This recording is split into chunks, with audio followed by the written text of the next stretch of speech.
Hello, everybody. So I just want to discuss an idea, a quick idea, for parshas vaeschanan.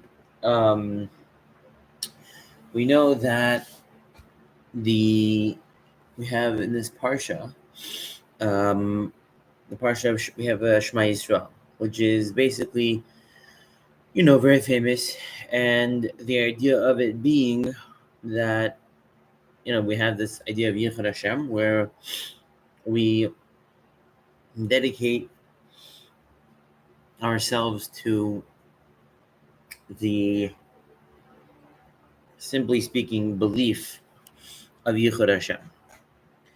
Now, this Torah, I think, kind of touches on a segment of what we were doing last week, which it's a different aspect of it, but I think it's a very, very chashuv, an inyan, so it's worth talking about.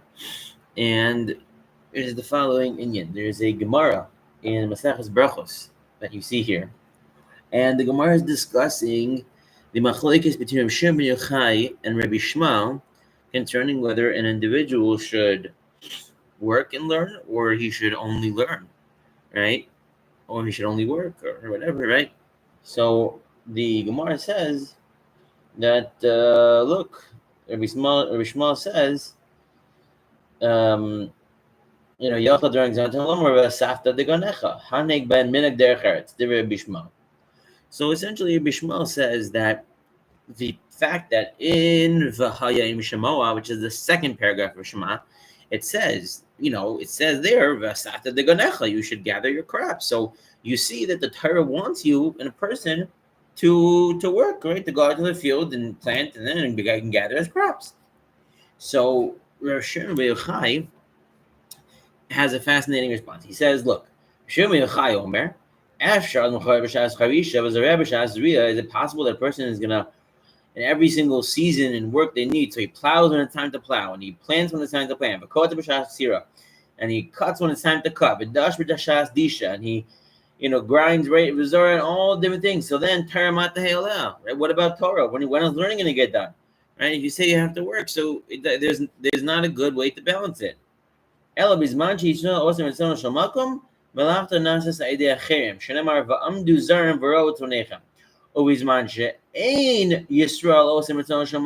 people are not doing the ratzon of Hashem, of Shel Makom, right? Then they have to do their own work. Now, let's for a second here, let's look at something which l'chara is a pliya, right? Because if you look at the paragraph of V'haya, which Rabbi Shimon ben Yochai is referring to, l'chayra, what he's saying makes very, very little sense, right? Because what is he saying? He's saying that in the paragraph of V'haya im Shemoah, which is read over here in Parshas Eikev, next week's Parsha, right? It says, you listen to my mitzvahs, and that mitzvah is la'avas Hashem Elokechem, and v'nesajim taratzachem, right? And then here it says, v'nesajim taratzachem v'yita yorom malkosh, and it says, v'asafta deganecha. And that is literally what Rav Shimon ben Yochai is quoting. What is Rav Shimon ben Yochai saying? Uvizman she'ein Yisrael os mitzvah shel makom v'nachta nasei de'atzma, right? Remember, v'asafta deganecha. What do you mean by that? Literally it says in the beginning of this paragraph, and it will be if you surely listen. And then it says, so how can Rav Shimon ben Yochai tell us that the paragraph of Shema is when you're not doing Mitzvah Shel Makom, right? And it's just very short, because in our parsha, right, we have very similar lashon, right? And you have Shema Yisrael, and this this apparently is when you're doing Mitzvah Shel Makom, even though it seems to be the same lashon of loving God. So what is the defining difference between how can Hashem B'chai say that V'hayim Shema is not Osam Mitzvah Shel Makom? Number one. Number two, where do you see that in the paragraph itself? So the aside over here, and I really think that besides for getting an interesting shot in the Kriyash Mother I read every day, I think that it's a very negeya, because it offers, I think, the answer a slightly different touch in what a person commits to when he says Shema Yisrael, and that is that we have a concept in Judaism, at least the real version of it, that the aside, and this is B'Shem Yochanan Zohar Shlita, that the aside of Oisim Ritzana Shel Makom, doing the will of God, is not that you relate to Him. So, in other words, simply speaking, we have in our minds that a Jewish person, in a religious, especially a religious Jewish person, his ultimate, goal and in life, and the ultimate version of what he is an adherent individual, right? So God puts out 630 commandments. The better that you can do those commandments, the better of a Jew, the more orthodox you are, and the better you are, right? And that is simply false, right? And the real yesod of what it means to do the will of God is, like we were discussing last week, just as in any relationship, the person has certain desires, and you're sensitive to those desires when you're in a relationship with that individual. We know from every accepted sefer Ashkafa sefer on Yiddishkeit that obviously the Rebbeinu Shalom's ratzon is to be mative for the mative to the brios, do good to the brios. He's a giver, and he wants for everybody to have the most possible pleasure that they can have. That is God's ratzon, right? At least one of the essential concepts. And you see this over here, and people don't really pay attention when they read this. So the full implication of the story that occurs doesn't hit them. But what you see in front of you is a story in Vayera by Avram. And so Avram is right after the bris milah, right? And so Hashem appears to him, and then Avram lifts up his eyes. So Hashem appeared to him. So now he's talking to God, right? So Avraham is now face to face with God, and God is talking to him. So he's there, right? Vayera, he appeared to him. So then Avram vayisa einav vayar. So he picks up his eyes and he sees. So three people that are coming, they're standing over him, they're coming towards him. He says, oh, he runs from the entrance of the tent, and he bows to these guests onto the ground. And then the pasuk says, Vayomar, and Abraham says, do not go, don't pass your servant. Now, there is the first shot in Rashi is that Abraham is talking to the three individuals, right? The three individuals said, "Don't be," he's telling them, "I would love to host you in my house because Abraham was such a bal chesed, so he wanted to host him." So he said, "Don't pass over me." That's shot number one. He's talking to the guests. The second shot is davar acher, kodeshu, right? It's this aleph daled nun yun over here is referring to God. You can't make this up. And Abraham was telling God, he said, God, hold up. Let me run and get these guests, and then I will come back to chat with you. Now, this Avraham Avinu was at the pinnacle of what every, quote unquote, religious individual would think that it's the pinnacle. It's the highest you can be, right? Even they used to say that even an atheist, if they were talking to God, they wouldn't be rude and say, I mean, you can't make this up. Rashi says he was said to God, God, hold on a second, let me run get these guests, right? Even an atheist, if God was speaking to him, right, he would obviously have his, God would have his undivided attention. But when Avram saw the guests, according to this shot in Rashi, he told God to wait and go get the guests, and then afterwards he'll come back. So he was asking God to hold on. So what you see here is the beginning of this yesod of what it really means to be Oisei Ritzana Shel Makom. The ideal stature and situation of a Jew is not how much he observes. The essential yesod is it is greater.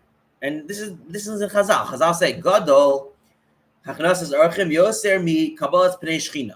Right? People just they like to read these Chazals, but not really take what it's saying. It's greater to this is in Chazal. It's greater to Gev Archim than Kabbalas Pnei Shechina, than to talk to God Himself. He's there. Why is that? Because being a Kabbalah Pnei Shechina, being Gan Chasadim, is one of the ways in which a person emulates God. So so to speak, it brings out, it uses the godliness of that individual. And that is greater than relating to God. And you see this very, very clear. Not only do we find that it's greater than relating to God, and this can be implied in all of its dynamics in terms of the modern day understanding of what the ultimate Jew is, right? Not how well you, not, oh, I'm so observant, I do all these things that God says. Rather, I understand what God wants from the world because He told me, and now I'm going ahead and prioritizing what God wanted over relating to God, even though He's here. And that's what Avram did. That's what Chazal say. Gadol hachnasas archim yoser mikabalas pnei shechina. That's verbatim. And that has very, very sharp implications. And therefore, you see weiter by Avram Avinu. It says that Hashem decided to destroy Sodom. Why? Because they did sodomy, which is where Sodom comes from. Sodomy comes from Sodom, right? They did sodomy, and the story with the bees and the woman, and they put honey on her, and the bees bit her alive until she died, and they kicked out guests, right? So God decided to destroy Sodom, and so it says, Hashem zakastom amara, and He says, so it says, God is deciding to kill out the Sodomites because they were evil. And then it says, it says Avram was still standing in front of God. And then it says, Vayigash Avraham Vayomar. Avram was nigash to Hashem. Zakt Rashi. This is not something you can make up. Matzino hagasha lemelchama. Hagasha means fighting. Hagasha lepiyas, the appeasing. Hagasha letfila, the davening. Ulechol eile nichnas Avram medaber kashos ulefiyas uletfila. The Rashi is telling you that Abraham Avinu was going to war with God. That's what Rashi says. This is right in front of your eyes. He was going to war with God. All right? And Chazal tell us what the war was about. The war, he told God, he said, you can't have it both ways. If you want judgment, you can't have a world. And if you want world, you can't have judgment. So Avram was fighting God himself, quote unquote, in order to fulfill the underlying kavana, intention that God initially had for making creation, for making the world, which is giving people the most pleasure and tov and good that they can possibly achieve. And this is all in the Mashavas Barim on Yiddishkeit, Mesas Hashem, Derech Hashem. Everything of this is very, very, very, very simple and pashut. And so Avram was nigash to God, and Rashi says he was fighting God. Because why was he fighting God? What kind of chutzpah? Because Avram was holech lifnei Hashem. He did the Ratzonai Shel Makom. Ratzonai means the will of, not the mitzvah of, the will of, right? And the will of means, what is this being's underlying desire for creation? And that is what you have to be sensitive to and emulate and try to promulgate and bring out. It's not about how religious or how much you relate to God in your life, in as much as it is about how much do you emulate God in your life. How much do you understand and learn about what God said he wanted for this bria, for this world that he created, and how much do you forward that agenda? It's just like any relationship. You have a relationship with your wife and you know she likes a certain color flowers, you will go ahead and buy those flowers for her, even if she doesn't ask for them. If you're a good husband, right? I don't know anything about that, but I'm just saying, if there's with parents, I know, right? Because you know that your parents will want something, even if they don't ask for it, you do it because you love them and you want to do what's going to bring them nachas ruach, what's going to bring them pleasure. And the same thing is with us and God. God has told us what his agenda for the world is. And that's what Avram was fighting for over here. Right? And therefore, what the Rishon ben Yochai is saying, and this is all here, I'm Mama showing it to you. Rishon ben Yochai is saying the following thing. When it says in V'hayim Shemoah, you'll notice, what does it say? It says, El mitzvosai asher anuchi mitzaveh eschem hayom le'ahava. But if you look at Shema Yisrael, it just says Shema Yisrael Hashem Elokeinu Hashem Echad ve'ahavta, and you will love. Rashi, Tismach lasos davar sheyetu be'einav. This is exactly what we're saying. You will be happy to do something that will be good in his eyes. When you understand that there is no greater purpose in this. So Rashi is teaching that v'ahavta is not a commandment. Once you're mekabel, once you say Shema Yisrael, and you're mekabel, you will be ohev. It's a statement. It's not a commandment. The difference between these two things is a commandment means between akev, I command you to do something, and then you listen to what I do. So if I command you to love me and you love me, that's not a relationship. I mean, imagine commanding your wife to love you or your son to love you. That would be ridiculous. So why does it say? Because when it comes to mitzvahs, and when you love God because he commanded you to love him, you're loving him because you're afraid of God, because that's what command automatically implies. I command you to do this. Love is voluntary in its essence because it is a genuine emotion which comes from the reality of the fact that I get pleasure in relating to another individual. That's the definition of love. So it's impossible for it to be commanded. So Rishon Yochai is saying a fantastic thing. He's saying, look, if God commands you to do something and that's why you're doing it, that's already not osin ritzono shel what? Shel makom. Makom is the expression which we were talking about last week that refers to the idea that everything exists within God, which is if you think about it, the ultimate sense of echad, right? Because echad means that God is one. What does it mean that he's one? It means that everything exists within him, right? The world, we, everything.